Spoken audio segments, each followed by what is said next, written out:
Public speaking में ना, जब भी आप किसी के सामने बात कर रहे हो, आप अगर ऐसे बातें करोगे कि और बहुत सारे ऑप्शंस हैं, ठीक है, आपका काम तो चल जाएगा। और बहुत सारे ऑप्शंस हैं, और बहुत सारी अपॉर्चुनिटीज है, और बहुत सारे तरीके हैं, लेकिन ये चीजें क्या है ना, सामने वाले को बांधेगी नहीं। और का मतलब क्या है? और का मतलब क्या है? अब मान लीजिए अभी सामने वाले की इमेजिनेशन खुली हुई नहीं है, तो आपकी बात का असर जो है वो बड़ा लिमिटेड रहेगा।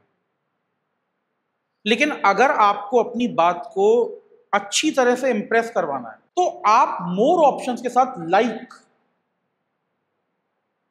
Better hospitals, better schools, more opportunities for entertainment, ठीक है ना।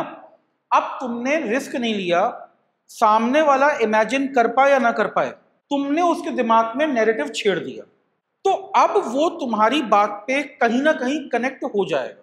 पहले ये रिस्क था कि तुमने अगर कहा मोर ऑप्शंस, मोर अपॉर्चुनिटीज, और मान लो उसका दिमाग ना चला, तो वो ये बात सुन के केवल अटक जाएगा।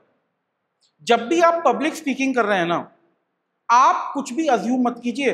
अगर आपको कुछ इमेजिन करवाना है किसी को, तो उसके लिए पूरी पिक्चर दीजिए, उसे इनपुट दो। आप उसकी इमेजिनेशन को स्टार्ट होने के लिए ना, जितना भी फ्यूल चाहिए, आप शुरू से अपने तरफ से उसे दे दो। वो सोच पाए ना सोच पाए, हम क्यों रिस्क लें? हमारी बात अगर किसी चीज से हैवी हो सकती है, तो आप वहां पे स्पेसिफिक पॉइंट्स मेंशन करो। जब भी आप अपनी पिक्चर पूरी बना के दोगे ना सामने वाले को आपकी बात सुनने में आसानी होगी, समझने में आसानी होगी, और आप जिस चीज को इंपॉर्टेंट कह रहे हो वो रिलेट कर पाएगा कि क्यों इंपॉर्टेंट है, और जितने डाइवर्स तरह से कह सको। जब आप कर रहे हो मोर ऑप्शंस, मोर अपॉर्चुनिटीज, जितना होलिस्टिक बना सको, चाहे वो एंटरटेनमेंट हो, चाहे वो शॉपिंग हो, चाहे वो मेडिकल हो, चाहे वो स्कूल हो, जी आपको सब मिलेगा। कुछ ना कुछ पे तो सामने वाला अटकेगा। अगर आप किसी को अपना आर्ग्यूमेंट देके कन्विंस करने की कोशिश कर रहे हो, किसी ना किसी बात से तो उसके दिमाग में कुछ अटकेगा, तुम्हारा काम हो जाएगा। परसुएशन के लिए उसको जितना सामान चाहिए सारा सामान दो। जितनी चीजें आप गिना सकते हो उतनी चीजें गिनाओ। गिनाने से ना बात में वजन लगता है।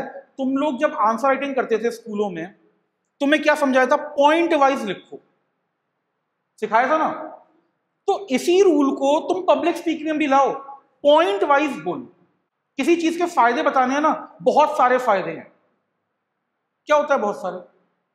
कुछ नहीं होता। एक फायदा ये है, दूसरा फायदा ये है, तीसरा फायदा ये है।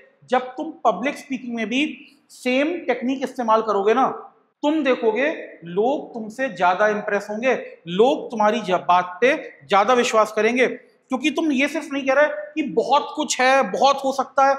क्या हो सकता है, क्या कुछ है, ये तुमने वहां पे साफ साफ बता दिया।